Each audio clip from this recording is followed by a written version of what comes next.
Now we are going to see the experiment of LVDT, which is otherwise called as a displacement transducer. Now look at the kit of LVDT. Here you will be having a photosensitive demodulator. Okay, so the output of this and with respect to ground is taken as the secondary voltage of the LVDT, whereas the primary voltage is nothing but the output of gain amplifier with respect to the output is taken as the primary output voltage, which we are observing in the tabulation part.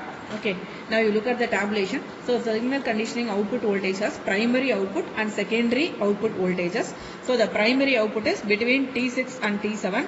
Secondary output is between T5 and T7. Okay, so for adjusting the displacement, we have a separate setup for LVDT. So here you will be seeing the main scale as well as the vernier scale. So first we have to adjust the main scale value to be 0 with the vernier scale. Okay, so now I have randomly chosen 10. Okay, and in the main scale, and I have coincided the 0 of the vernier scale here. Okay, so for this case I have to obtain 0 in the displacement unit. If in the displacement unit you are not getting 0, we can adjust the gain amplifier module and we can make it exactly 0. Okay, so this display represents the millimeter or millimeter changes in the micrometer changes in the LVDT. Okay, so depending upon the position adjustment of the LVDT, we will be having a display value in the millimeter unit. Okay, so here the gain amplifier is adjusted so that we have to get exactly 0 value. Now you watch it. So exactly I am getting a 0 value for the coincidence of 10 in the main scale and 0 in the vernier scale. Okay, so likewise first we have to make this initial adjustment. After that we have to proceed with taking the readings. Okay, now I am going to adjust this vernier scale to 0. Okay, so for below 0, for 0 to 10 you will be getting a negative values because I have assumed 10 as the 0. Okay, so below 10 we will be getting the negative values and above 10 we will be getting the positive values of displacement. Okay, now I am going to measure the negative value of displacement starting from 0 in the main scale. Now you look at the adjustment. Now I have to coincide the 0 of the main scale with the 0 of the vernier scale. Now this reading is taken as minus 10. Now this position is correspondingly taken as minus 10. So in the core displacement in the millimeter I have taken as minus 10. Okay, now I have to watch the corresponding displacement in the LVDT kit. Okay, so the kit value is nothing but minus 6.74. Okay, now I am going to measure the primary output voltage as well as the secondary output voltage. So I have externally connected a multimeter and I am measuring the primary output voltage. So the primary output voltage is nothing but minus 0.31.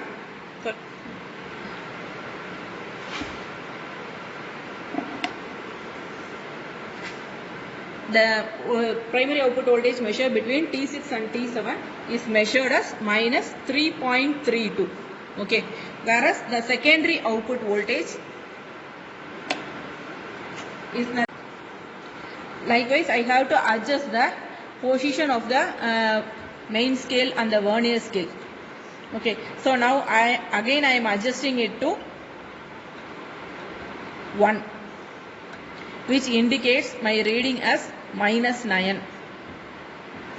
Okay, now I have to measure the readings from 0 to 10, so which are considered as the negative readings.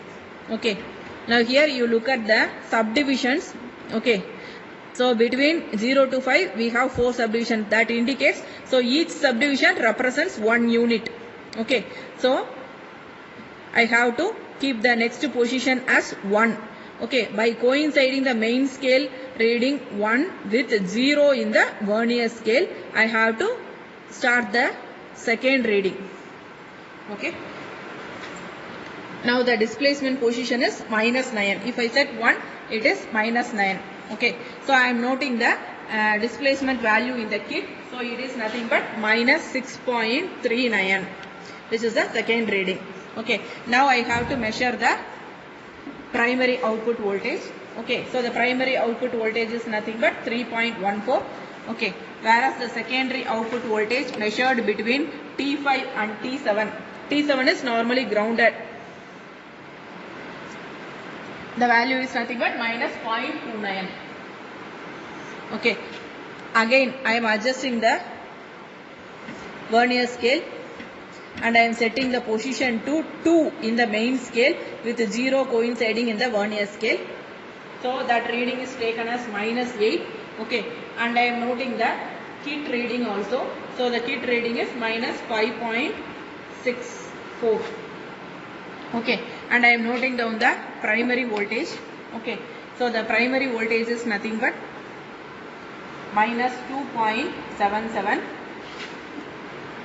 Whereas the secondary voltage measured between T5 and T7 is nothing but minus 0.26. Okay. Again, I am adjusting the position of the main scale reading as 3 with 0 coinciding in the vernier scale. So that reading is taken as minus 7. Okay. And I am noting the displacement value as minus 4.93. Okay. So the primary voltage is measured as minus 2.41, which is between T6 and T7 pin. T7 pin is normally grounded. Okay. The output of the gain amplifier gives the primary voltage. And similarly, I am adjusting the next position. And I am keeping 4 in the main scale with a 0 coinciding in the vernier scale. Okay. So that value is taken as minus 6. Okay. And I am noting the displacement in the kit, which is nothing but 4.20. And again I am measuring the primary voltage. The primary voltage is nothing but output of the gain amplifier, which is minus 2.05. Whereas the secondary voltage is measured at the output of the phase sensitive demodulator, which is the T5 pin. Okay. And the value noted is minus 0.19. Okay. All the positive positions are changed with respect to primary and secondary, whereas the ground position is common. Okay. Again I am adjusting the position of the main scale with a 0 coinciding in the vernier scale. Okay. And this position is observed as minus 5. Okay. And for this, the value noted in the kit is nothing but minus 3.88 millimeter. Okay. And I am measuring the primary voltage between T6 and T7 pins. So which is nothing but minus 1.88. Okay. And I am noting the secondary voltage between T5 and T7, which is nothing but minus 0.17. Okay. Likewise, I have to take the readings and I have to take up to plus 20 because I am taking 10 as the center.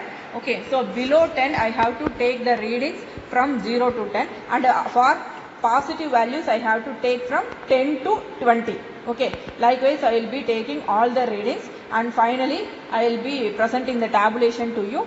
You fill the tabular column and you do the calculations. Okay. Likewise, the core displacement from minus 10 to plus 10 readings are noted, and for this, for those things, the corresponding displacement in the LVDT kit is noted in millimeters. Okay, and the signal conditioning output voltages, primary side and secondary side voltages are noted in millivolts, which is found out using the multimeter, which is externally connected between the pins T5 and T7, T6 and T7 accordingly. Okay. Now after taking all the readings, you have observed that for 0 position is nothing but my main scale and my vernier scale should coincide at the point of 10. Okay, so in the main scale I have taken 10 and in the vernier scale I have coincided 0 with this, and that 10 is taken as 0th position. Okay, so the negative readings are taken in the reverse case, that is from 0 to 10, what are the readings you are observing? Those readings are taken as negative readings, and from 10 to 20, what are the readings you are observing? Those readings are taken as positive readings by assuming 10 as 0. Okay, so after filling the table, you have found that for 0 position, you have observed that there is no displacement also in the kit, and as well as the primary output voltage is also nearer to 0, and the secondary output voltage is also 0. For 0 core displacement position, you will be getting 0 in all the values. Okay, now we have to plot the model graph for this. Okay, so if you take the core displacement in millimeters in the x-axis and signal conditioning primary output voltage in millivolts as the y-axis, you will be getting a linear graph like this. So you have to take the graph sheet and you have to plot all the points in the graph sheet, and if you connect all those points by using straight line, you will be getting a linear graph like this. And similarly, you have to draw a graph between the core displacement in millimeter versus the secondary output voltage in millivolts. Okay, so for the primary output voltage and secondary output voltage with respect to displacement in millimeter, we have to draw a graph. So you plot all the points and connect by means of the straight line. Those points which are connected in the actual straight line, you connect those points alone. Remaining points you no need to connect. Okay, so no need to adjust the remaining points. You connect the points which are connecting as per the graph using the straight line. Okay, so you will be getting a linear characteristics for both the secondary output voltage and primary output voltage of the signal conditioning unit. Okay, next, if you look at the kit. Okay, so in the kit you have observed the power unit at all. After completing the experiment, you switch off the power unit. Okay, and the external LVDT is connected by means of a patch cord. Okay, which is connected between the LVDT plug point as well as the patch cord. By using the patch cord, you connected this. Okay, so and you have a sine wave generator, differential amplifier modules, as well as the phase sensitive demodulator circuit at all. Okay.